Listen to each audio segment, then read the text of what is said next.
मसीह यीशु में आज सुबह आप सब पर सलामती हो। मैं पास्टर सुहेल जॉन एक बार फिर मॉर्निंग डिवोशन के साथ आपकी खिदमत में हाजिर हूं। मेरे अजीज, आज सुबह हम इस दिन के आगाज में पहली सलातीन उसका 17 बाब और उसकी 8वीं आयत से खूबसूरत स्टोरी से आगाज करेंगे। और आज का हमारा टॉपिक है ना उम्मीद ना हो। क्योंकि इस शहर में सारपत के अंदर एक बेवा औरत है और कलाम यह बताता है कि वहां के जो हालात हैं वो ना उम्मीदी को पेश कर रहे हैं। हर तरफ काल है, ना उम्मीदी है, खौफ है, मायूसी है, मौत के साए मंडला रहे हैं। और सारपत शहर के अंदर एक बेवा है जो ना उम्मीद है और उसके पास कुप्पी में थोड़ा सा तेल और मट्टी में सिर्फ इतना आटा है कि वो और उसका बच्चा खाएं और चंद दिन जिंदा रहें और उसके बाद मर जाएं।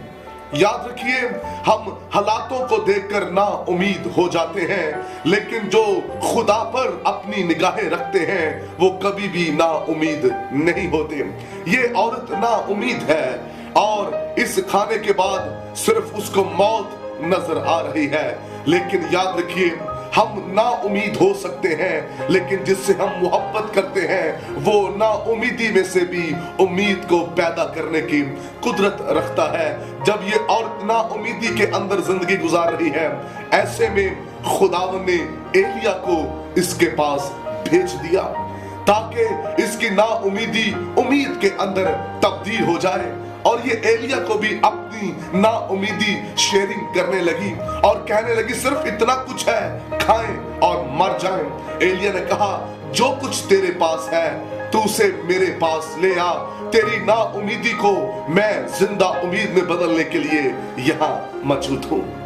मेरे अजीज, इस बात को याद रखिए, खुदावंद हमारी ना उम्मीदी को उम्मीद में बदलना चाहता है। और आज सुबह खुदावंद आपके लिए भी कोई ना कोई एक एलिया को भेजना चाहता है जो आपके हालातों को बदले और आपकी ना उम्मीदी को उम्मीद में तब्दील कर दे। वो औरत जो शोनीमी थी, ना उम्मीद हो चुकी थी कि उसे औलाद नहीं मिलेगी, लेकिन खुदावन ने अलीशा को भेज दिया उसके लिए जिंदा उम्मीद बनाकर, और वो कहने लगी, ये आम शख्स नहीं, मर्दे खुदा, मर्दे रास्तबाज, मर्दे दुआ है। खुदावन आज सुबह आपकी ना उम्मीदी को उम्मीद में तब्दील करना चाहता है। आपके पास खुदा एलिया अलीशा को भेज रहा है खादम की सूरत में। आज का दिन आपका ना उम्मीदी में नहीं बल्कि जिंदा उम्मीद में गुजरेगा। आइए इस दिन में उम्मीद रखिए कि खुदा आपकी जिंदगी के अंदर कुछ करने को है। इब्राहिम और उसकी बीवी ना उम्मीद हो चुके थे, लेकिन खुदावन के आ जाने से, उसके कलाम करने से उनकी ना उम्मीदी उम्मीद में तब्दील हो गई। आपको तूफान नजर आ रहे हैं, आपको मायूसियां नजर आ रही हैं, आपको खौफ नजर आ रहा है, आपको बीमारियां नजर आ रही हैं। अगर डॉक्टरों ने, दीगर लोगों ने आपको ना उम्मीद कर दिया है, डॉक्टर कहते हैं आपको तंदुरुस्ती नहीं मिल सकती, और जो भाई बिजनेस कर रहे हैं उसके दोस्त उसे ये कहते हैं कि आपका बिजनेस प्रॉस्पर नहीं हो सकता, तो याद रखिए खुदावन आपकी जिंदा उम्मीद है। आप उसे अपने जीवन में आने दें ताकि वो आपके जीवन में जिंदा उम्मीद को पैदा करे।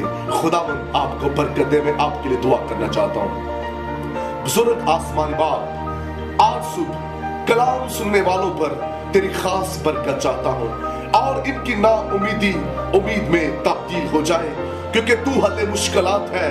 अपना जिंदा हाथ इन जिंदगियों पर बढ़ा दे, बीमार शिफा पाए। और खुदावंद जो बिजनेसमैन हैं उनके कारोबार पर बरकत चाहते हैं, जो जॉब कर रहे हैं उनकी जॉब पर बरकत चाहते हैं, जो एजुकेशन हासिल कर रहे हैं उनकी एजुकेशन पर बरकत चाहते हैं, हर एक जिंदगी पर तेरा खास फजल चाहते हैं। और ना उम्मीदी की स्पिरिट को यीशु के नाम में जिंदगियों से आज सूख जाने का हुक्म देते हैं। तेरा शुक्र हो, तू मेहरबान खुदा है। यीशु के नाम में आमीन। God bless you.